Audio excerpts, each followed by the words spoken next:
3 months behind in their mortgage payments, the Harper family of Los Angeles is facing possible foreclosure.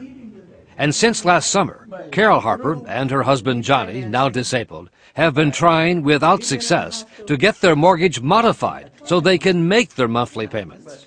I don't know what I'm going to do if these people decide to take my home. I have nothing else. I can't see myself after 35 years out there in the street. We worked hard for this. He worked until he couldn't work any longer. He don't know the half of what I've been through. And I don't mean to do this. She says her calls to her bank, IndyMac, have resulted in nothing more than a 6-month-long runaround. I've called. I've been on the phone so much so it's just pathetic. It's hard. And I'm at the point where I don't know where else to go. So she turned to Washington, to her Congresswoman, Maxine Waters. The average American trying to get through to negotiate a loan modification will not be able to get it done. And to prove the point, Congresswoman Waters let Nightline listen in as she herself tried to get through to a number of banks on behalf of 3 of her constituents. Is Ms. Harper on the line? When she called IndyMac for the Harpers, it took 4 minutes just to get through all the recorded messages. Our representatives are currently assisting other customers, but your call is very important to us. Prompts. Please enter your 10-digit mortgage loan number. And music. To find a live person. This is Congresswoman Maxine Waters. I work on these loan modifications with my constituents. But once the bank heard who she was and that ABC News was listening, she was told she had to talk to someone named Evan in the Public Relations Department. Oh, okay, but can you give me a number to the President's office? No number to the President's office. So the best thing you can do is refer me to Evan. He doesn't have a telephone number. A bank spokesperson said Mrs. Harper's case was too complex to be handled through the call center, and that IndyMac is now trying to help her.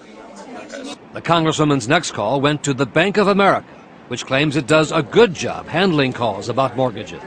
On average, it's 1 to 2 minutes in terms of once you're waiting in queue for an agent. It takes 1 to 2 minutes to get through to somebody.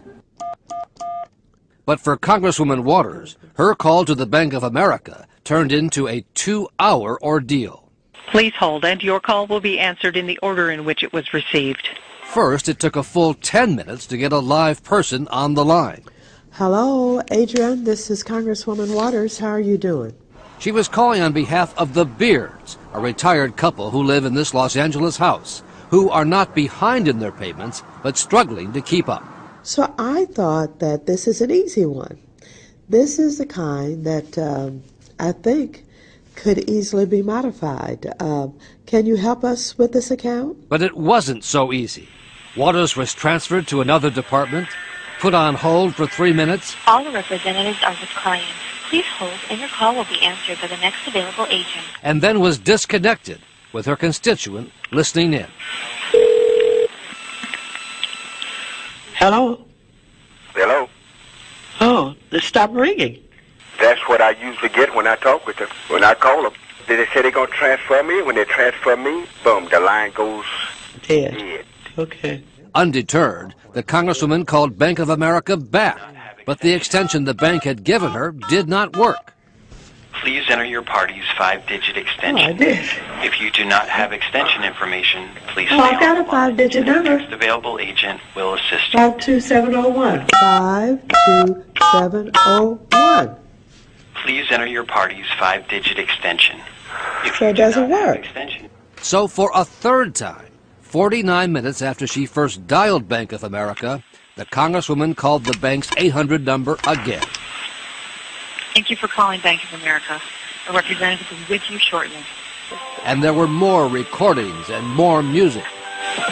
Thank you for your patience while holding. This is absolutely horrible. So she called the bank for a 4th time and was directed to yet another department, and then transferred to hardship assistance. I'm Congresswoman Maxine Waters. He's one of my constituents.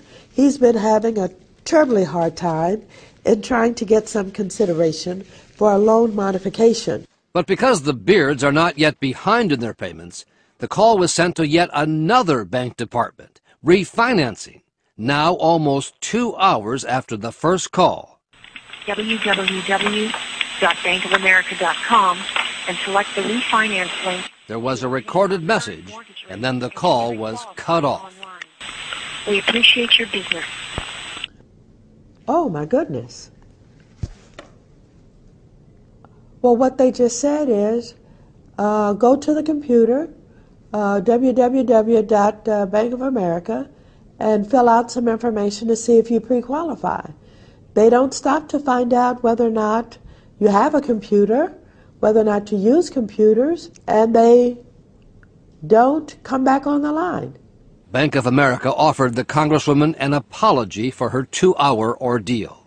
I absolutely apologize to the Congresswoman and to the homeowner for the process they went through. Again, that is absolutely not the way that I would want this to go. The Congresswoman says she believes what happened to her in this case is not at all unusual.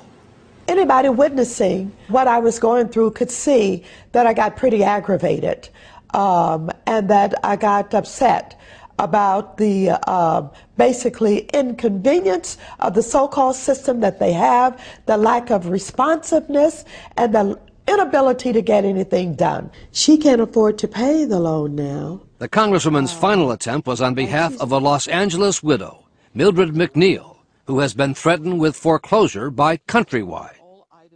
With her husband gone and not bringing in his pension money, Mrs. McNeil is now more than a year behind in her mortgage payments. I'm calling on the McNeil account with Countrywide.